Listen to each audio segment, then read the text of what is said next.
बोलो भारत माता की जय। बोलो भारत माता की जय। वंदे मातरಂ वंदे मातरಂ ಬೇಕೇ ಬೇಕು ನ್ಯಾಯ ಬೇಕು ಬೇಕೇ. ನಮಸ್ಕಾರ ವೀಕ್ಷಕರೇ, ಧಾರವಾಡ ಹುಬ್ಬಳ್ಳಿ ಮಹಾನಗರ ಡಿಸಿಪಿ ರಾಜೀವ್ ಎಂ ಅಮಾನತು ಆದೇಶ ರದ್ದುಪಡಿಸುವಂತೆ ತಾಲೂಕು ಜನಪರ ಸಂಘಟನೆಗಳ ಒಕ್ಕೂಟ ಮನವಿ ಮಾಡಿದೆ.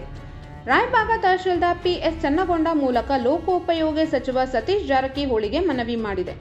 ಧಾರವಾಡ ಹುಬ್ಬಳ್ಳಿ ಅಂಜಲಿ ಅಂಬಿಗರ್ ಕೊಲೆ ಪ್ರಕರಣದಲ್ಲಿ ಸಹಾಯಕ ಪೊಲೀಸ್ ಆಯುಕ್ತರು ರಾಜೀವ್ ಎಂ ಇವರನ್ನು ಕರ್ನಾಟಕ ಸರ್ಕಾರವು ಅಮಾನತು ಮಾಡಿರುವುದು ಖಂಡನೀಯವಾಗಿದೆ.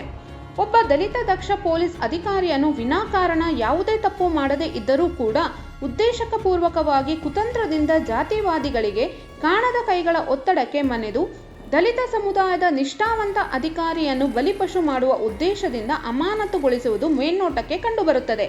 ನಿಜವಾಗಿ ತಪ್ಪು ಎಸಗಿದ ಅಧಿಕಾರಿಗಳ ವಿರುದ್ಧ ಕ್ರಮ ಜರುಗಿಸದೆ ಒಬ್ಬ ದಕ್ಷ ಅಧಿಕಾರಿಯನ್ನು ತೇಜೋವಧೆ ಮಾಡುವ ಉದ್ದೇಶದಿಂದ ಮತ್ತು ಅವರ ಉನ್ನತಿಯನ್ನು ಸಹಿಸದ ಪಟ್ಟಭದ್ರ ಹಿತಾಸಕ್ತಿಗಳು ಪ್ರಚೋದನೆ ಯಶಸ್ವಿಯಾಗಿರುತ್ತಾರೆ.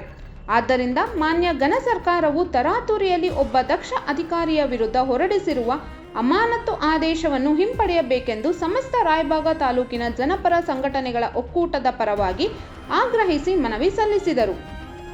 ಧಾರವಾಡ ಹುಬ್ಬಳ್ಳಿಯಲ್ಲಿ ಮೊನ್ನೆ ತಾರೀಕು ನಡೆದಂತಹ ಅಂಜಲಿ ಅಂಬಿಗರ್ ಅನ್ನುವ ಯುವತಿಯ ಕೊಲೆಯ ಪ್ರಕರಣಕ್ಕೆ ಸಂಬಂಧಿಸಿದಂತೆ ನಮ್ಮ ರಾಯಬಾಗ ತಾಲೂಕಿನ ಹೆಮ್ಮೆ ಪುತ್ರರಾಗಿರ್ತಕ್ಕಂಥ ರಾಜೀವ್ ಎಂ IPS ಆಫೀಸರ್ ಅಧಿಕಾರಿಗಳನ್ನು ಅವರು DCP ಕಾನೂನು ಮತ್ತು ಸುವ್ಯವಸ್ಥೆ ಹುದ್ದೆಯಲ್ಲಿ ಧಾರವಾಡ ಹುಬ್ಬಳ್ಳಿ ಕೆಲಸ ಮಾಡ್ತಿದ್ದಾರೆ.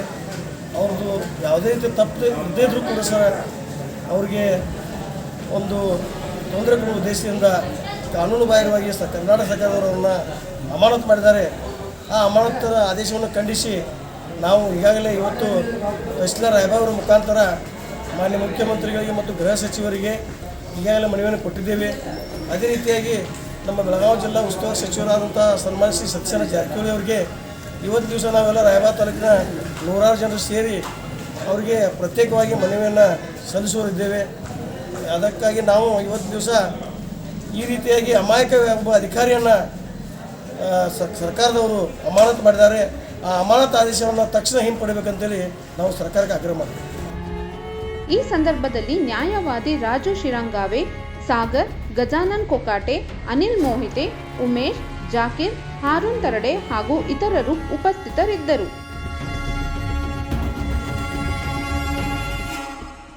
ಇನ್ನೂ ಹೆಚ್ಚಿನ ಹೊಸ ಸುದ್ದಿಗಾಗಿ KA Kannada news 24x7 channel subscribe ಮಾಡಿ.